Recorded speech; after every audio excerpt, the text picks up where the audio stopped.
নীলাচল নিবাসায় নিত্যায় পরমাত্মনে বলভদ্র সুভদ্রাভ্যাং জগন্নাথায় তে নমঃ।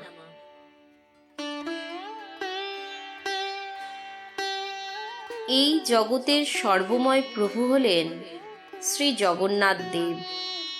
ভক্তের আকুলতায় তিনি ব্যাকুল হন, ভক্তের সুখে তিনি আনন্দিত হন, আবার ভক্তের দুঃখ তাকে বেদনা ভারাক্রান্ত করে তোলে।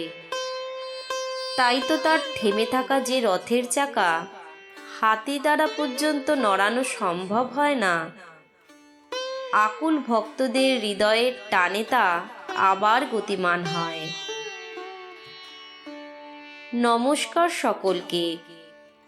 আজ পুরাণ দর্পণ চ্যানেলের সম্পূর্ণ নতুন একটি পর্বে আপনাদের সামনে উপস্থিত হয়েছি প্রভু জগন্নাথ দেবের স্নান যাত্রার একটি অলৌকিক কাহিনী বর্ণনা করতে। রথযাত্রার পূর্বে হিন্দু জ্যৈষ্ঠ মাসের পূর্ণ পূর্ণিমা তিথিতে পালিত হয় পবিত্র স্নান যাত্রা। এই পবিত্র উৎসবের মাহাত্ম্য সম্পর্কে আপনারা নিশ্চিত অবগত আছেন।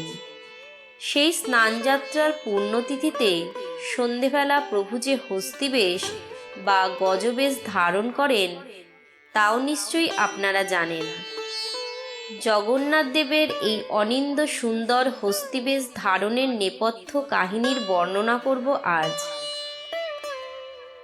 বর্তমান কর্ণাটক অঞ্চলে প্রাচীনকালে গণপতি ভট্ট নামক এক ব্যক্তি বসবাস করতেন।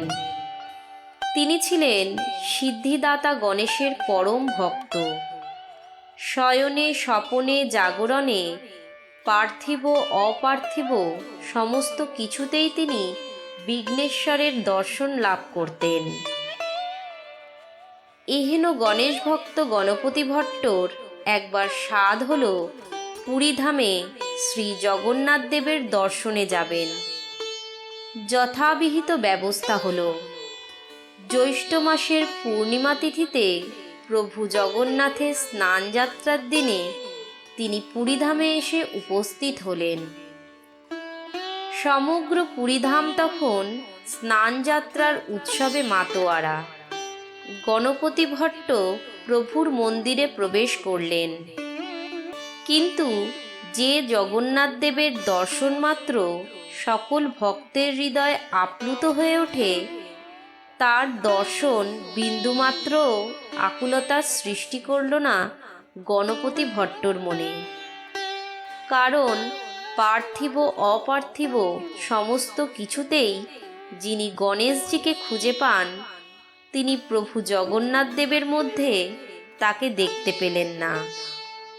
হতাশ গণপতি ভট্ট সকলের অলক্ষ্যে মন্দির থেকে নির্গত হলেন এবং পুরীধাম ত্যাগ করবেন মনস্থ করলেন। সবার নজর এড়াতে পারলেও তিনি কিন্তু একজনকে ফাঁকি দিতে পারলেন না। সকল ভক্তের হৃদমাঝারে যিনি বাস করেন, সেই জগতের নাথ শ্রী জগন্নাথ দেব কিন্তু যথার্থই অনুভব করলেন গণপতির মনোবেদনা। সেইরূপ তিনি একটি কৌশল অবলম্বন করলেন। গণপতির সঙ্গে সাক্ষাৎ করার জন্য তিনি এক ব্রাহ্মণের ছদ্মবেশ ধারণ করলেন। অতঃপর ব্রাহ্মণবেশী শ্রী জগন্নাথ দেব গণপতির নিকট জানতে চাইলেন তার পুরীত্যাগের অভিপ্রায়ের কারণ। গণপতি ব্যাখ্যা করলেন কি কারণে তিনি ব্যর্থ মনোরথ হয়ে ফিরে যাচ্ছেন। সব শুনে ব্রাহ্মণরূপী ভগবান গণপতিকে অনুরোধ করলেন পুনরায় মন্দিরে প্রবেশ করে আর একবার প্রভুর দর্শন করতে। ব্রাহ্মণের মধুর ব্যবহার এবং সুমিষ্ট ভাষণে যারপরনাই আপ্লুত গণপতি অনিচ্ছা সত্ত্বেও মন্দিরে প্রবেশ করলেন এবং যেইমাত্র তিনি প্রভুর দর্শন লাভ করলেন, এক আশ্চর্যজনক ঘটনার সাক্ষী হলেন।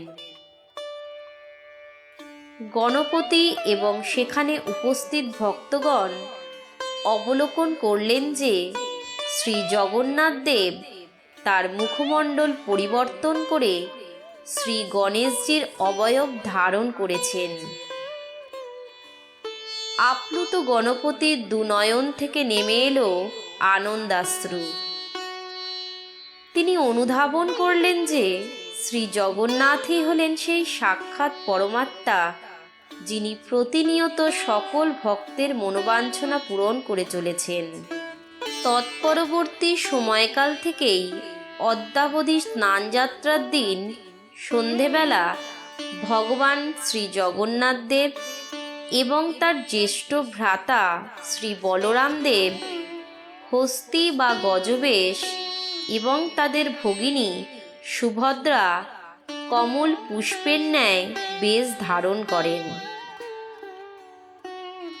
আমাদের এই প্রয়াসটি ভালো লাগলে ভিডিওটি লাইক ও শেয়ার এবং চ্যানেলটি সাবস্ক্রাইব করে আমাদের উৎসাহিত করবেন এবং কমেন্ট বক্সে জয় জগন্নাথ, জয় সিদ্ধিদাতা গণেশ লিখবেন। জয় জগন্নাথ, জয় সিদ্ধিদাতা গণেশ।